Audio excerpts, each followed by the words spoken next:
Kael had always been good at choosing the right thing. That was what everyone said about him, his advisors, his generals, the old men who had watched him grow from a boy into a king. They said it the way people say things about mountains, with a kind of reverence that does not invite argument. He was decisive. He was wise. He made the hard choices without flinching, and the kingdom ran cleanly because of it. What they did not say, what no one said, because no one knew, was that the right thing had cost him something he could not name for a very long time. He was 26 when he first met her. Her name was Saya. She came to his court on a gray Tuesday in November, accompanying her uncle, who was a minor official from the eastern provinces. She was not dressed to impress. She wore a plain coat the color of river water, and her hair was pulled back simply, the way a woman wears her hair when she has too many things to think about, and appearance is not one of them. She stood near the back of the room during the formal proceedings, and she watched everything with a kind of attention that made the room feel smaller. Kael noticed her before he meant to. He was on the throne, listening to his advisors argue about a trade agreement that had been argued about for 3 months already, and then his eyes moved, just once, briefly, to the back of the room, and there she was. She was not looking at him. She was looking at the painted ceiling, tilting her head slightly, like she had found something up there worth studying. While every other person in the room was performing for the king, she was looking at the ceiling. He thought about that for the rest of the meeting. Her uncle introduced her afterward. Her name was Saya. She was an Omega. She shook Kael's hand with the kind of handshake that did not apologize for itself. Firm, brief, and then done. She said it was an honor to visit the court. Her voice was even. Her eyes were a very dark brown, and they looked at him directly, which most people did not do. He thought about her that evening too, and the next morning. On the third day of her uncle's visit, he arranged, quietly, and without making it obvious that he had arranged it, to be in the East Garden at the same time she was walking through it. They talked for an hour. She told him about the river systems near her home province. He told her things he did not usually tell people. They disagreed, politely but genuinely, about the best way to manage drought cycles, and it was the most alive he had felt in a formal setting in years. She left with her uncle on a Friday. On Sunday, his senior advisor brought him a document. A princess from the Northern Territories was available for a political alliance. Her family controlled the mountain passes that Kael's kingdom needed for winter trade. The marriage would secure those passes, bring in revenue, and strengthen 2 borders at once. It was a very good match by every measurement that kings use. The advisor laid the document on the desk. Kael looked at it for a long time. He thought about Saya. He thought about the ceiling, and the handshake, and the hour in the garden where he had felt like a person rather than a position. He thought about what she had looked like when she laughed at something her uncle said, not a polite laugh, a real one, sudden and unguarded, like a door blown open by wind. Then he picked up the pen. He signed the document. He told himself it was the right thing. The math was clear. She was not a political asset. A king had responsibilities that a person did not. He was a king first, and everything else was secondary, which was just a careful way of saying he had decided to stop listening to the part of himself that was not a king. He did not contact Saya. He did not explain. He simply did not choose her. And the not choosing was its own kind of answer. And she was a smart woman, so she understood it. He married Princess Lyrian on the first morning of the following spring. Lyrian was beautiful in the way that portraits are beautiful. Composed, precise, deliberate. She had been raised for exactly this kind of life, and she moved through it with a grace that was completely genuine. She was not cold, she was warm, in fact, and thoughtful, and on their first evening together she told him something about her childhood that made him understand she was a real person and not simply a political arrangement, which he appreciated more than he expected to. He was not unhappy. That was the strange thing he discovered in the months that followed. He was not unhappy. He and Lyrian built something together, a routine, a partnership, a shared language of small jokes and quiet evenings, and the particular comfort of knowing what to expect from someone. She ran the social affairs of the palace with a skill that left him genuinely impressed. He respected her, he was fond of her. On most days, this felt like enough. On some days, it did not. On those days, his mind went somewhere else. Not dramatically, just quietly, the way water finds a crack in stone, with patience and without making a sound. He would be sitting at his desk or standing at the window, watching the evening come in over the rooftops, and something small would happen, a particular quality of light, the smell of rain, a piece of music drifting from the courtyard, and his mind would go to a gray November, and a woman looking at a painted ceiling, and a conversation about river systems that had felt, inexplicably, like the most important conversation of his life. He did not allow himself to follow the thought very far. He would notice it and then redirect himself, the way you redirect a river with a carefully placed stone. He was practiced at this. It was a skill he had developed without meaning to. 3 years passed. In the 3rd year of his marriage, Kael traveled to a neighboring kingdom for a trade summit. It was routine, the kind of diplomatic trip he made several times a year. He attended the formal dinner on the first evening, shook 40 hands, made the right conversation with the right people, and then turned to reach for a glass of water and saw Saya across the room. She was standing near a window. She was wearing dark blue. She was listening to an elderly official talk about something, and she was listening with the same quality of attention he remembered from 3 years ago, total, patient, like whatever the person was saying actually mattered to her. She had not changed in any obvious way. She had just become more entirely herself, the way certain things do when they have been left alone long enough to settle. She saw him. She did not look away first. She held his gaze for a moment, not aggressively, not warmly, simply, and then she returned her attention to the elderly official. Something moved through Kael that he did not have a word for.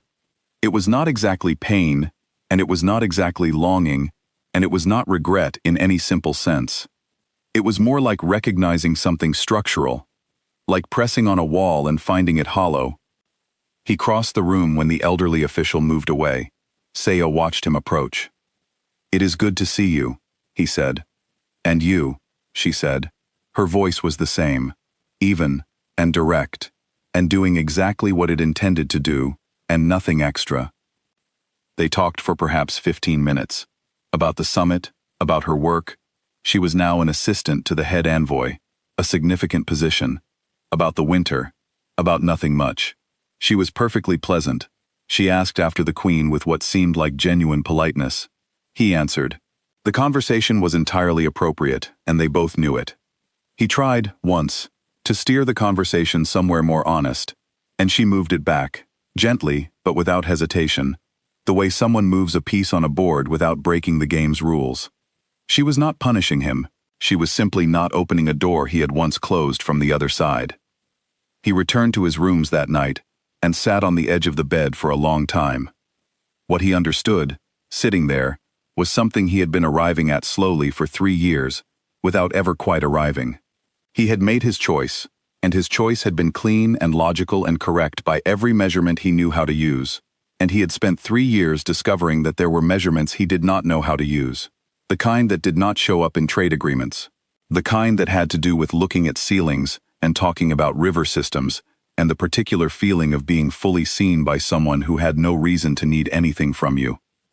He had confused the absence of disorder with the presence of happiness. They were not the same thing. He returned home. The palace received him in its usual way, warm, efficient, orderly. Lyrian was in the library when he arrived. She stood and said something ordinary about the journey, and he answered it, and they went to dinner, and it was fine. She was good company. She told him something funny about a mishap in the palace garden involving the head groundskeeper and an overly confident goose, and he laughed, genuinely, because it was genuinely funny. But later that night, lying in the dark, he said a name that was not hers. Very quietly, he was not sure, afterward, whether he had said it aloud or only thought it. Either way, the name sat in the dark like something that had been waiting a long time for the air. The next morning, he wrote a letter to the envoy's office. It was formal. A follow-up to the trade summit, requesting information about a particular route through the eastern provinces that had come up in discussion. The letter was completely professional. Near the end, in the last line of the last paragraph, he asked if Saya, given her knowledge of the eastern provinces, might be the appropriate person to correspond with on the matter. 3 weeks later, a reply came. 2 sentences. Brief, professional, perfectly correct. The handwriting was unhurried and clear. It was the handwriting of someone who had thought about what to say and said exactly that and stopped. He read it 4 times. What struck him, reading it the 4th time, was not what it said. It was what it did not say. There was no coldness in it. There was no warmth either. There was just clarity. The kind of clarity that belongs to someone who has finished processing something and is now simply moving forward. She had taken the 3 years he had given her by his silence and done something with them. She had built something, a life, a position, a version of herself that did not require his attention to stand up straight. He had rejected her, and she had not collapsed. She had simply redirected, the way water always does. He sat with that for a long time. Then he did the thing he had never in his life done as a king. He requested a private meeting.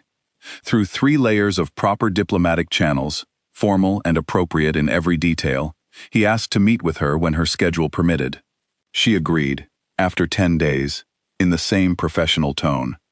They met in a receiving room, too many chairs, a window looking at someone else's courtyard. She sat across from him and folded her hands in her lap and waited. He told her the truth. He told her about the November, about the garden, about the river systems, about the document his advisor had placed on his desk. He told her about the name in the dark. He was not performing. He was not building to anything. He simply put it all down in the room between them, plainly, the way you set something heavy on a table, because your arms are no longer able to hold it. She listened without interrupting. Her face was calm. When he finished, the room was very quiet for a moment. Then she said, "I know." Not unkindly. Not softly, just as a fact, stated the way you state a fact about the weather or the distance between 2 cities. He asked her what she meant. She said that she had always known. She had understood what his silence meant. 3 years ago, she had taken the time to be sad about it, and then she had taken more time to stop being sad about it, and then she had gotten on with her life. She said this without bitterness. She said it the way someone describes a road they used to take before they found a better one. He asked, after a moment, whether there was anything left between them, whether that was a foolish question. She was quiet for a while. She looked out the window at the someone else's courtyard. Then she said she did not know.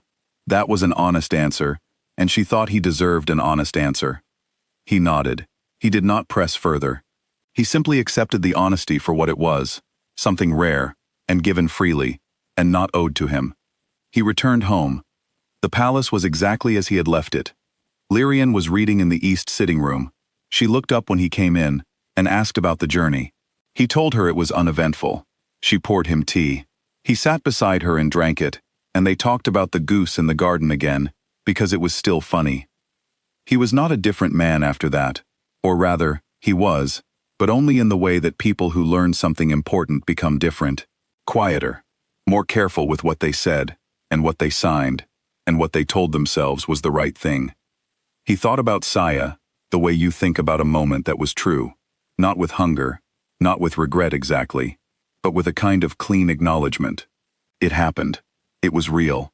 He had held it in his hands once, briefly, and he had set it down for reasons that made sense at the time, and it had walked out the door and become its own whole life without him.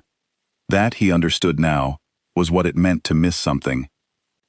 Not the dramatic ache of it, just the quiet knowing, the permanent, ordinary, bearable weight of understanding what you chose and what choosing always costs. He was still a good king.